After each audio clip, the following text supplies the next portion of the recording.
Viper, aka Dr. Sabine Callis, is known as the second in command of the Valorant protocol and worked with Brimstone in setting up the organization. After looking into and researching her Valorant story, I truly believe she might be one of the most important people on the protocol. The only other agent tasked with more of a duty might be Sage, but that's a video for another day.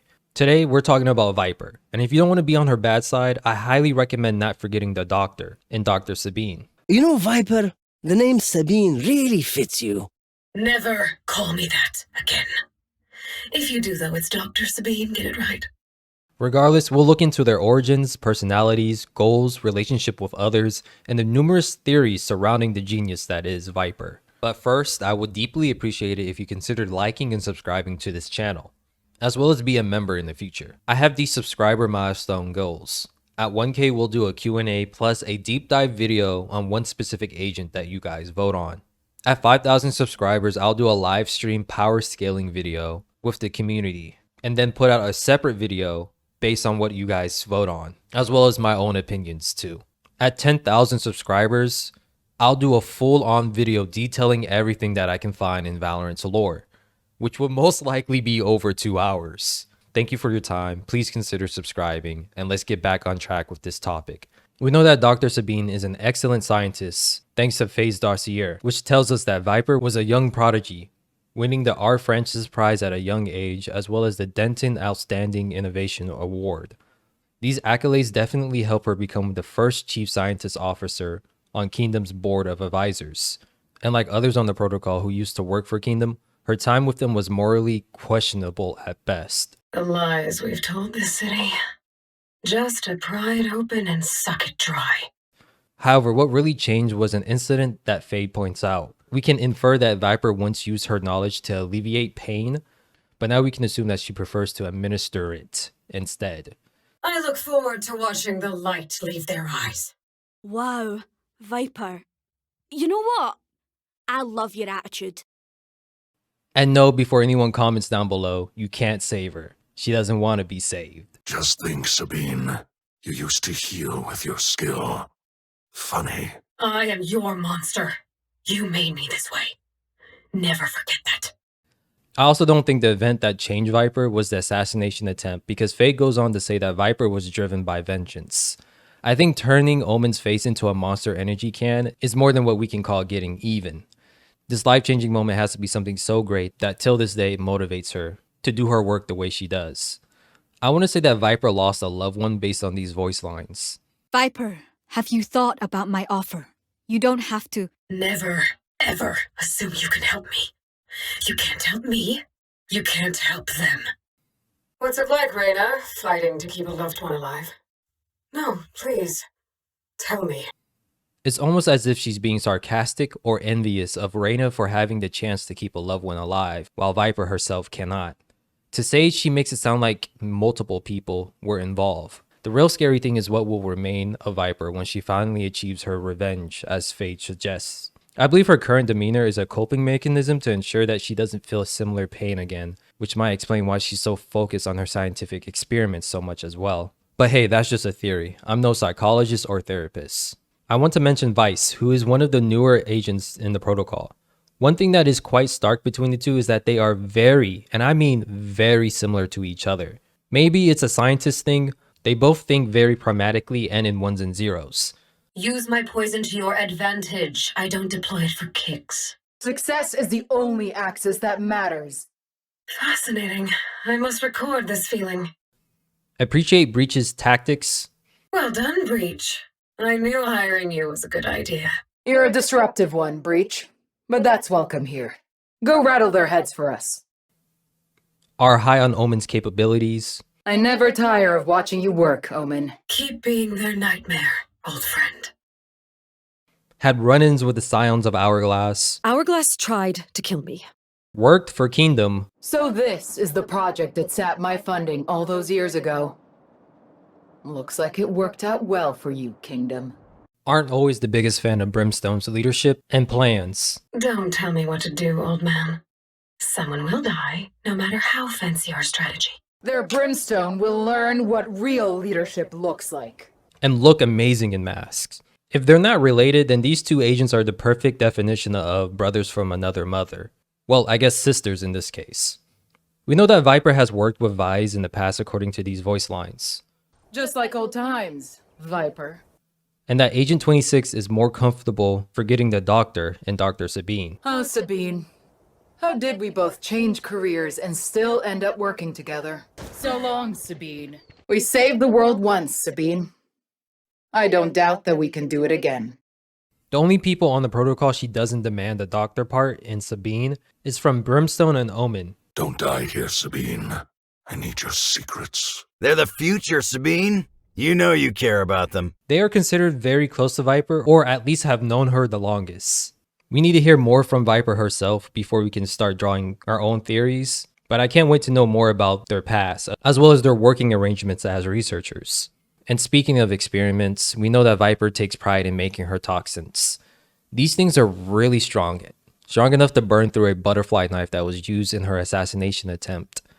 It was strong enough to help her overpower the Scions of Hourglass's best hitman, Ghost, aka Omen before his transformation. They wanted to take her out because she was getting close to exposing Radiantite to the world once again. However, her chemicals helped stop their plans. She would eventually trap Omen in a cage and change his life forever, leaving him, pun fully intended by the way, a ghost of his former self, with no memories of his past. She will formulate this concoction to be more airborne, causing rapid respiratory damage when inhaled. We see many times that she is focused on this green substance and perfecting them to whatever her desires are. A very diligent scientist through and through. I would figure these are a lot less deadly than the compounds that we saw in the Reckoning cinematic, that were able to eat away at objects. We can see that Phoenix and Reyna both cough a bit when breathing it in, but do not melt away like the butterfly knife Omen had. Regardless, these gases help her even the playing field, since she is only human, and at times go against Radiants, who have superhuman abilities. We have seen her get eliminated by Phoenix on Icebox, but as the devs have pointed out, there are ways for the protocol to cheat death. Outside of her own personal experiments, one of Viper's goals is keeping Reyna's sister, Lucia, alive and well. We don't know too much about her illness, but that Viper needs Reyna's life energy to keep her sister in the land of the living. Life energy that requires Reyna to take other people's life. Something that isn't quite easy to do. Rim, I need you to increase Reyna's mission assignments. She has to collect more souls. We're already pushing the boundaries of the equipment, but I need more. It's the transfer process. I'm losing too much in the conversion. For every unit infused, another 2 are lost. Life energy isn't exactly my area of expertise. I know this has dragged on. I thought I'd have a solution by now, a way to stabilize the chemical radiant equilibrium, but...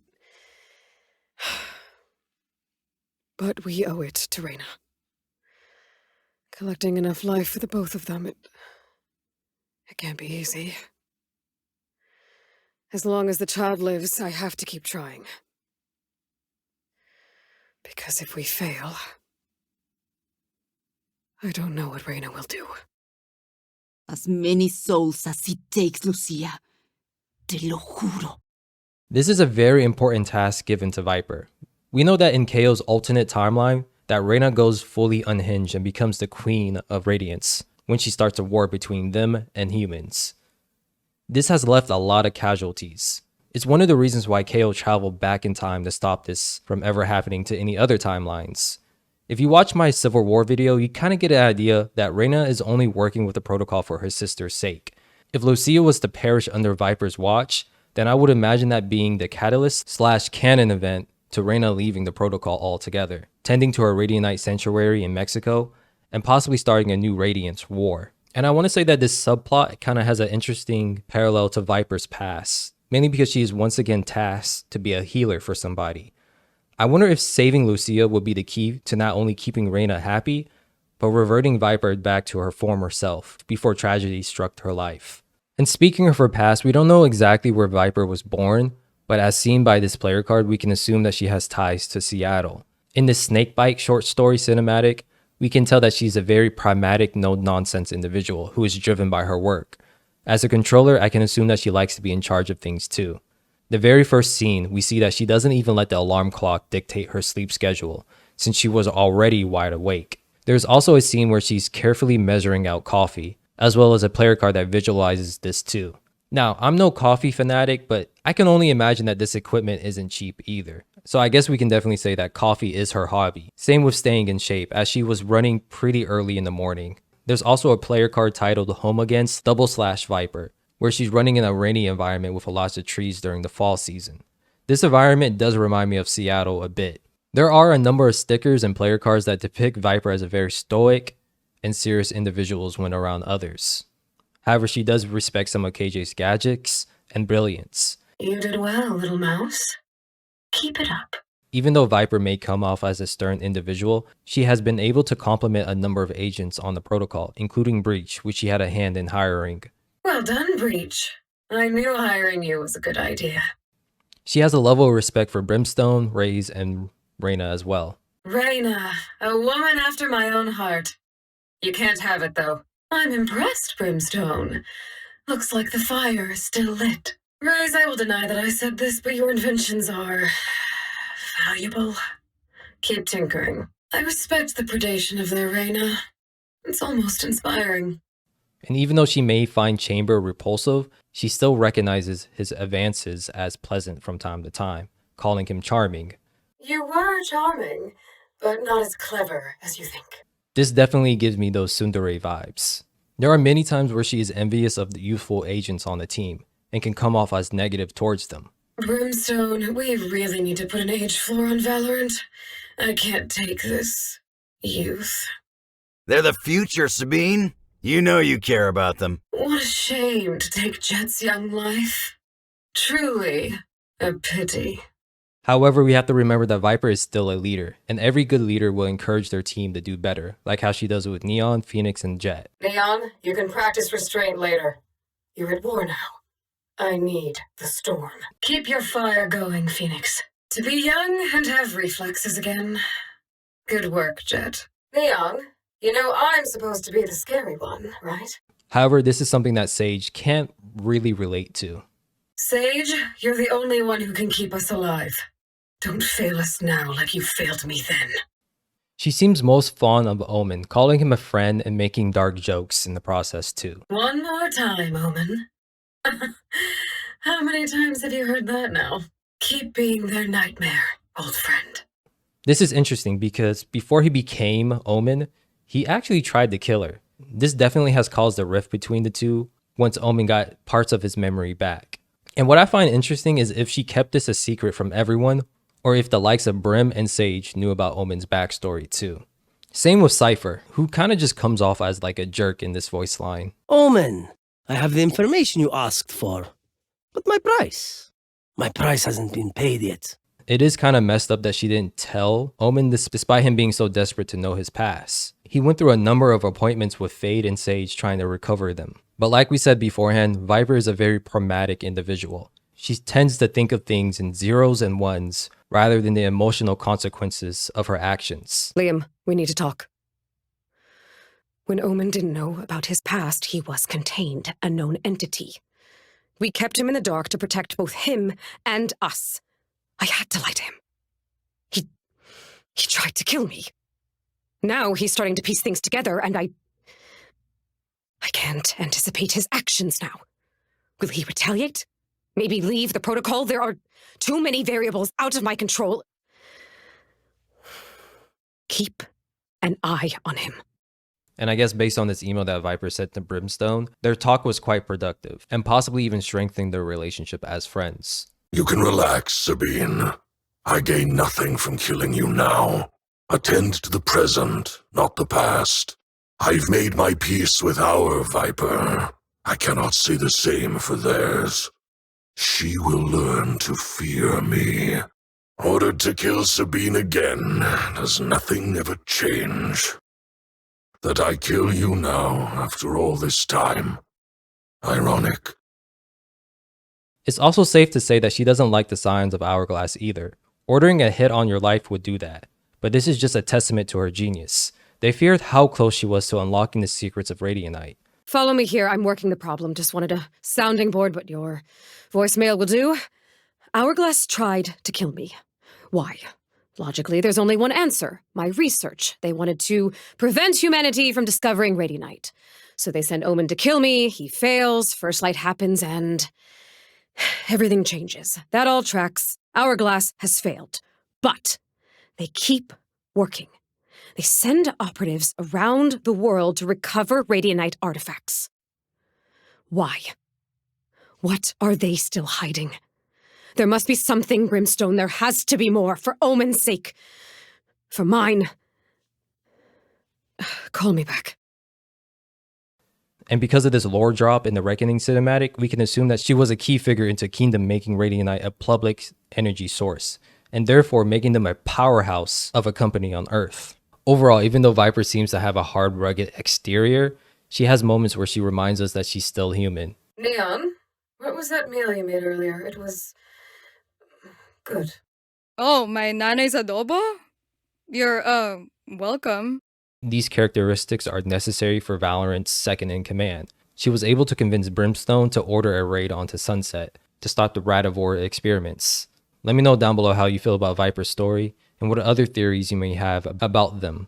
Don't forget to like and subscribe. Till next time, stay safe, and I'll be yapping in the next one.